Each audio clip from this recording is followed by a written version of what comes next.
آج جب میں اپنا محفل عشق میں بھی بیان کر رہی تھی،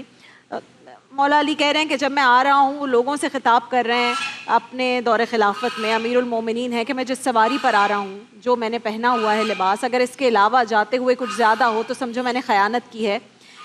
یہ چیزیں ہمارے جتنے بھی عہدے داران ہیں، جتنے بھی ہمارے ڈپارٹمنٹس کے ہیڈ ہوتے ہیں، ہمارے پولیٹیشنز ہیں، ایک گنجائش لیتے ہوئے اس پلیٹ فارم پر ہمیں سیکھنا چاہیے، کچھ اس سے بھی ان لوگوں کو سیکھنا چاہیے۔ بسم اللہ الرحمن الرحیم۔ آپ نے بہت اچھا سوال کیا ہے، اور میں یہی چاہتا ہوں اور یہ ہونا چاہیے کہ فضائل، مناقب، اوصاف حمیدہ اور ان کے جتنی بھی خصائل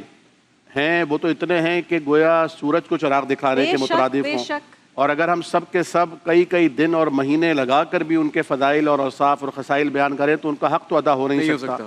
لیکن مدد تو تب ہے کہ جب ان کی شخصیت کے جو مختلف پہلو ہیں ان کے کچھ اثرات ہمارے معاشرے میں نظر آنے لگے۔ یہی امپورٹنٹ ہے۔ نبی کریم صلی اللہ علیہ وسلم نے سیدنا علی رضی اللہ تعالیٰ عنہ کی خود پرورش فرمائی تھی،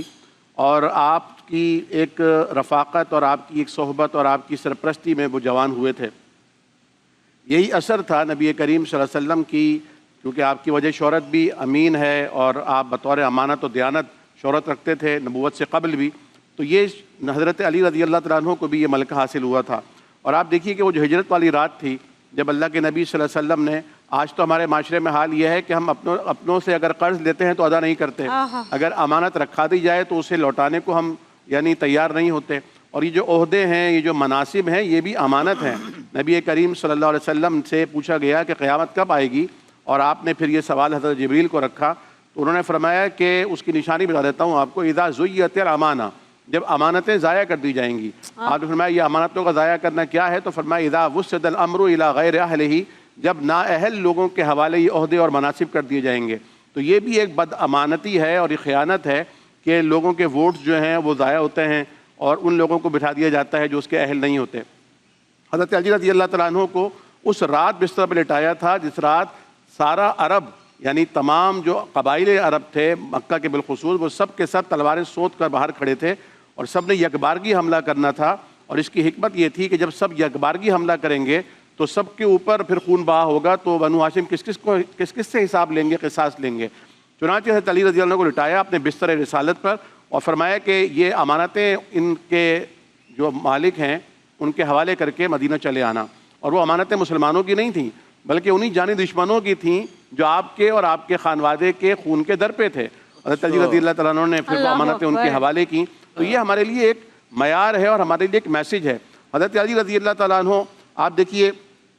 جناب ابو بکر رضی اللہ تعالیٰ عنہ کی خلافت کا جو مرحلہ طے ہوا، اور اس میں کیونکہ حالات ایسے تھے کہ اس وقت جو ہے ایک طرف مانعین زکوٰۃ کے فتنے اٹھ رہے تھے، مدعیان نبوت کے فتنے اٹھ رہے تھے، اور لوگ یہ سمجھ رہے تھے، کچھ لوگوں نے کہا تھا کہ ہم نے تو نبی اکرم کی بیعت کی تھی، اب نبی نہیں رہے تو اب ہم بھی تمہارے ساتھ نہیں ہیں، تو ارتداد کا اعلان کر رہے تھے۔ اور کچھ کہہ رہے تھے کہ بھئی لنا امیرنا و امیرکم، ایک ہمارا امیر الگ ہوگا، تمہارا امیر الگ، ایک عجیب و غریب سیاسی کیفیت پیدا ہو گئی تھی۔ اس وقت ان حالات میں سقیفہ بنی ساعدہ میں حضرت ابو بکر صدیق رضی اللہ عنہ کا انتخاب ہوا۔ حضرت علی رضی اللہ عنہ کیونکہ اہل بیت تھے، کیونکہ صحابہ میں دو اقسام ہیں نا، کچھ در والے ہیں اور کچھ گھر والے ہیں۔ علی کو یہ اعزاز حاصل ہے کہ وہ در والے بھی ہیں اور گھر والے بھی ہیں۔ جو گھر در والے تھے وہ تو پھر ان امور کو دیکھ رہے تھے، جو گھر والے تھے وہ حضور کریم کی تجہیز میں، تکفین میں اور تعزیت وصول کرنے میں مصروف تھے۔ تو حضرت علی رضی اللہ عنہ کو یہ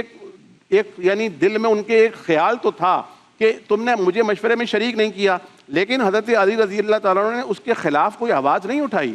حضرت علی رضی اللہ تعالیٰ عنہ، یہ امانت داری ہے، وہ امانت جو حضور کریم صلی اللہ علیہ وسلم کو اپنے قول کے ذریعے ادا کی تھی، یا رسول اللہ کوئی آپ کا ساتھ دے یا نہ دے، علی بن ابی طالب آپ کے ساتھ کھڑا ہے۔ آنکھوں میں آشوب ہیں، ٹانگیں پتلی پتلی ہیں، بظاہر جسمانی کیفیت ایسی ہے کہ لوگ دیکھ رہے ہیں یہ ساتھ دیں گے، لیکن انہوں نے ثابت کر دیا۔ حالات تبدیل ہوئے، گردش لیل و نہار بدلی، لوگوں کے قلوب تبدیل ہوئے، لیکن حضرت علی رضی اللہ تعالیٰ عنہ نے ہر دور میں اسلام کو آگے رکھا، اپنی ذات کو پیچھے رکھا، نبی کے مشن کو آگے رکھا، اپنی ذات کو پیچھے رکھا، اور یہی نہیں بلکہ نبی کریم صلی اللہ علیہ وسلم کے مشن کے ایسے علمبردار بنے کہ آخر وقت تک جب آپ کو ضرورت لگی اور آپ کی شہادت کا وقت آیا تو آپ کو دو ہی فکریں تھیں۔ پہلی فکر یہ تھی کہ یہ مارنے والا کون ہے؟ مسلمانوں میں سے تو کوئی نہیں ہے، معلوم ہوا خوارج میں سے ہے۔ دوسری فکر یہ تھی، اور آپ نے چومکھی لڑائی لڑی ہے، اپنوں سے بھی لڑ رہے تھے، بیگانوں سے بھی لڑ رہے تھے، اور دوسری آپ کو فکر یہ تھی کہ جو دشمن نے مجھ پر وار کیا ہے اس کے بدلے میں کہیں تم قتل عام نہ کر دینا، اتنا ہی وار کرنا اور اتنی ہی سزا دینا جتنی اس قاتل نے دی ہے۔ عدل، یہ عدل اور یہ انصاف سبحان اور یہ امانت داری اس منصب پر ہوتے، اور ابھی آپ کہہ رہی تھیں جب آپ محفل عشق میں بیان کر رہی تھیں بہت ہی بڑی بات ہے یہ کہ نہ تو پروٹوکول کا کوئی خیال ہے، یعنی حضرت حسن رضی اللہ تعالیٰ عنہ دسترخوان بٹھا کر بیٹھے ہوئے ہیں اور لوگ اس پر کھا رہے ہیں، اور پھر ایک آدمی آتا ہے اور کہتا ہے کہ حسن اے نبیرہ رسول، وہ جو سامنے بزرگ بیٹھے ہیں وہ پانی میں روٹی بھگو کر، سوکھی روٹی بھگو کر کھا رہے ہیں، ذرا ان کو بھی کھانا بھجوا دو۔ وہ کہتے ہیں کیا بات کرتے ہو، وہ امیر المومنین حضرت علی ہیں، یہ انہی کے حکم پر وہ ہم فاقے کرتے ہیں، لیکن ہماری رعایا پیٹ بھر کر کھاتی ہے۔ وَيُسِرُونَ عَلَىٰ أَنفُسِهِمْ وَلَوْ كَانَ بِهِمْ خَصَاصَةٌ، ہمیں حکم یہ دیا گیا ہے کہ جو راعی ہے وہ خود بھوکا سو جائے لیکن اس کی رعایا بھوکی نہ سو۔